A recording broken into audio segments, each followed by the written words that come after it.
My number one is a game called Halo 5 Guardians on the Xbox One. You played this as well a little bit, haven't you? Yes, 2 campaign missions and quite a lot. Well, a solid little amount of multiplayer now. Okay. Well, I've played the campaign from start to finish once on normal. I'm about halfway through on Legendary, and I've been dipping in and out on Heroic at various points. And the campaign is a huge disappointment. I think it's comfortably the weakest Halo campaign. Comfortably. It makes Halo 4 look like Halo 1, and I really liked Halo 4. I don't really know quite where to begin. The story's crap, Master Chief's barely in it, and it's a story that only exists because Halo 5 had to exist as a package. It's really disposable junk. And the gameplay didn't feel to me like Halo until almost halfway through the campaign. I think it's level 8 or something like that. Until that point, it's almost a corridor shooter with some open planes in between with the odd brief vehicle ride, but it didn't feel like Halo to me at all. After level 8, you get some great set pieces and areas so massive and so packed with enemies that you don't even know what to do. So many tactical options available. I was like, this is Halo, finally. The second half gets it right at least. But even then, the combat still never felt right to me, even when the levels opened up. Those iconic blips of your shield that sort of almost subconsciously let you know when to move in and out of cover, when your shield's down and when it's replenishing. Almost all of that audio is drowned out by the other sound. It's way harder to tell when you're almost dead. Very much. And what makes the situation even worse is that there is a ridiculous number of things that kill you in one hit. Even if you're playing on normal, bang, you're dead. You can get sniped, dead. There are invisible elites with a sword, bang, you're dead. There's a boss that just focuses on you and it won't pay any attention to your teammates, wallop, dead. There's one level that seems to be based around the idea that a grunt will just come out of a door next to you with grenades and then bang, dead. Halo has always been about battling to stay alive, and Halo 5 is all about death. Bang, do it again. It's Call of Duty. Bang, bang, bang, you're dead, get up. It doesn't feel like Halo, watching your health bar slowly get chipped away by enemies and trying to keep an eye on it while you're, trying to scramble for cover. That's a lost pleasure. Even on normal difficulty, bang, you're dead, bang, you're dead. That was my experience playing Halo. The health bar isn't prominent enough either. It so often blends into the HUD, and you just can't manage it the way you've always been able to. And you're not really in charge of your weapons either. One of the great things about Halo is switching between your two weapons and being clever with both sets of ammo until you find a way to replenish it.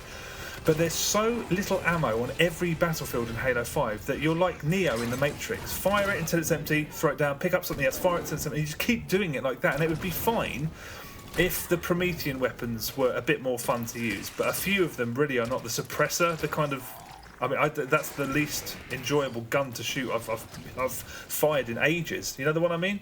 Is that the one that opens out a little bit? Yeah. It's no fun to use.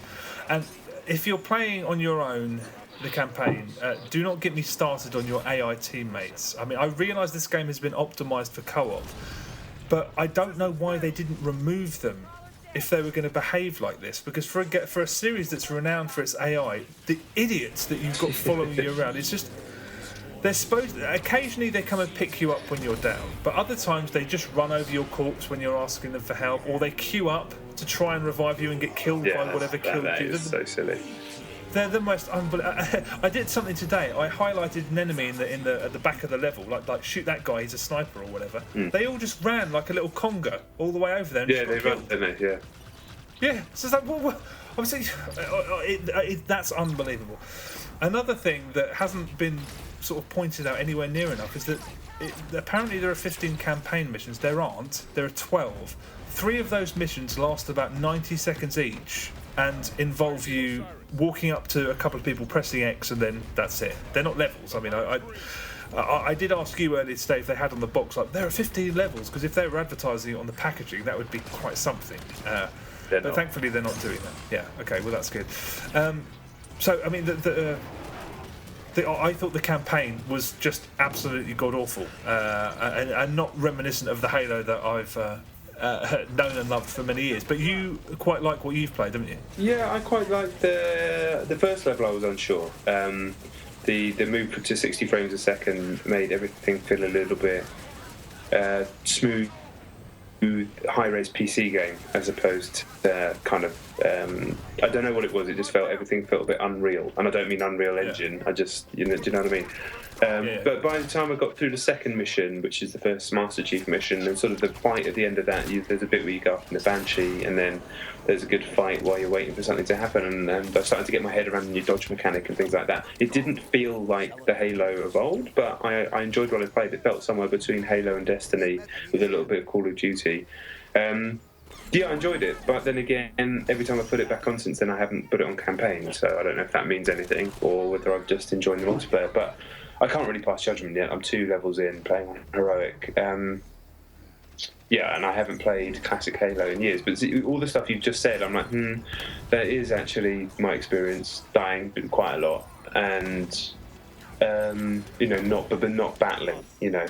Just like death because I'm out from behind cover rather than struggle. Maybe I'll make it death, which is the classic Halo death. Apart from the old one where you get splattered. And what was the other thing that you said about the weapons? Yeah, managing the weapons and stuff. That was also my experience. So, and of course the AI teammates are done. But I don't know. Yeah, I'm not. Maybe I went in because I'd already heard you talking about it over text and whatnot about being disappointed. So maybe I went in with lower expectations. I certainly wasn't. I just kind of put it on because it's Halo. I didn't go in thinking, "Fuck, it's going to be brilliant." And there was definitely an adjustment period as well, because it does feel similar enough to Destiny, just from the legacy of what the series is, that it's taken a definite period of adjustment to not having the double jump in the traditional sense. Not, your melee distance is far, far reduced from what it is in Destiny, for example.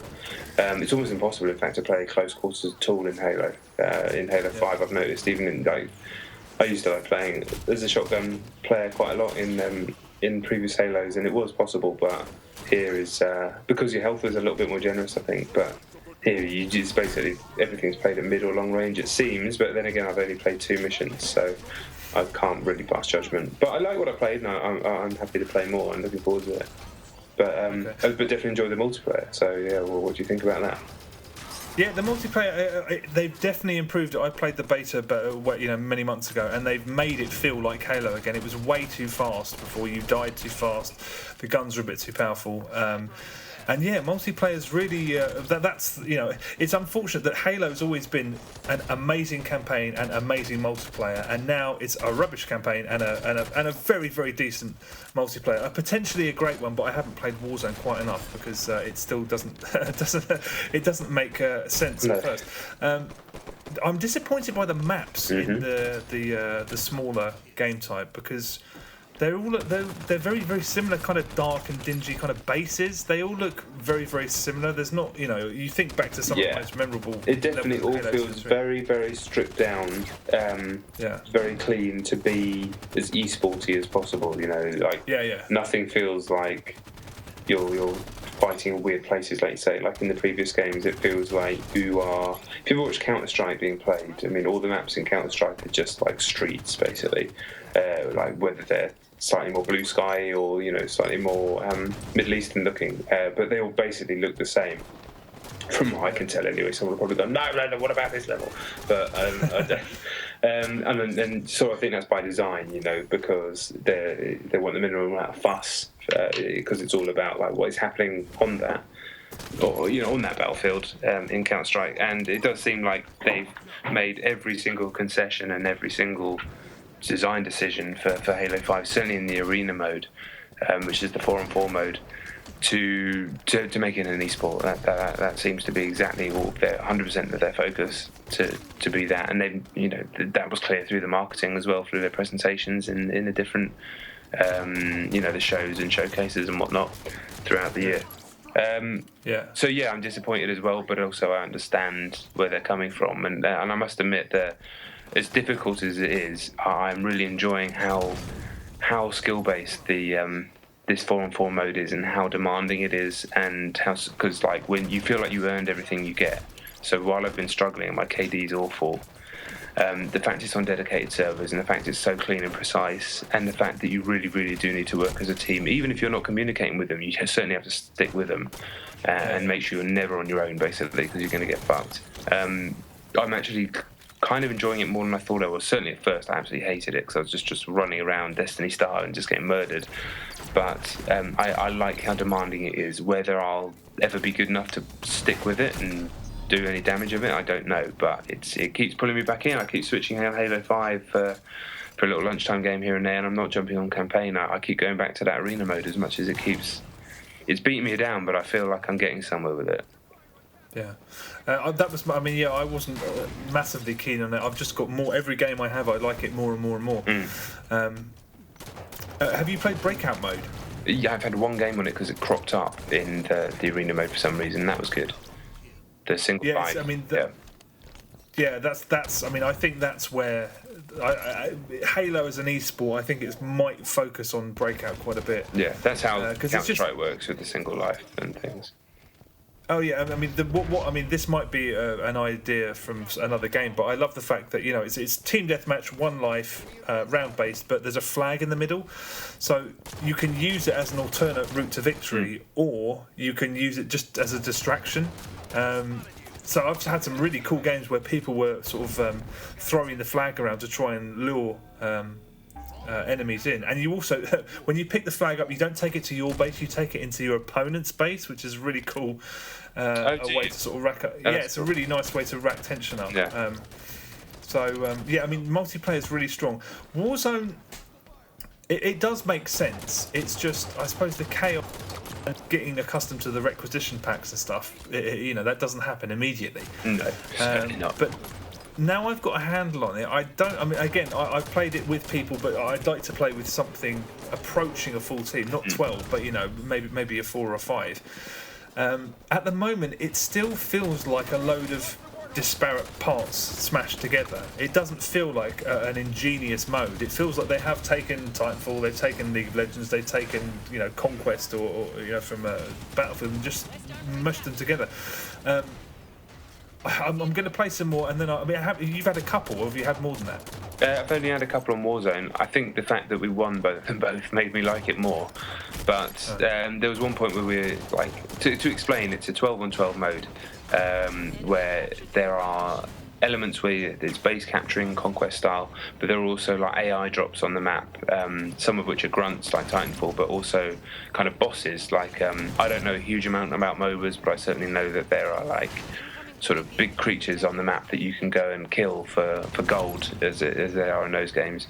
And for here, it's for like the requisition points. It's the points. You need to get to 1,000 points to win as a team. Yeah. So there can be an AI drops on the map, and you get 75 points for your team if you go and kill it. So it makes a break from battling other, real life players and all that sort of stuff. And then you sort of rank yourself up throughout the match. It's only sort of a match-long rank, and then the higher rank you are, you can go back to base and get yourself better kit, be it a better gun, or you can spawn yourself in a ghost or later on. And by the time it gets to the end game, the final few minutes, it drops some really valuable AIs on the map. You're pulling out the strongest weapons, so sort of everything builds to a crescendo, and you can really turn the tide of battle right at the end. And what happened is we were losing the whole match, and then it dropped a very powerful enemy worth 150 points near us. So me and a bunch of randoms who I was with just went and concentrated all our fire on that, killed it, and then we jumped massively ahead and managed to win the game right at the end, and that was very satisfying. I imagine it was not very satisfying for the other team, but they should have gone and fucking shot him, so, fuck them.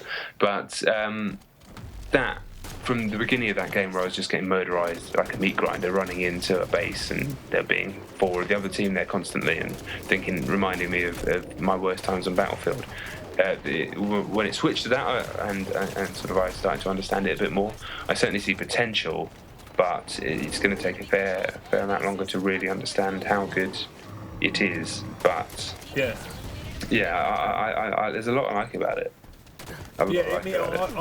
It is actually incredibly simple. I mean, it's all about accumulating points, but if you don't go after those enemies and stuff, you can capture all 3 bases. Once that happens, you've exposed the enemy's core, and then you go and shoot it, and it ends that way. Okay. The other mode, Warzone Assault, I think it's called. Yeah, I've not tried that. It's really dumb. It's like Rush, but there's only 1 point. So you have a load of attackers and a load of defenders. If they take it, then you go to another point.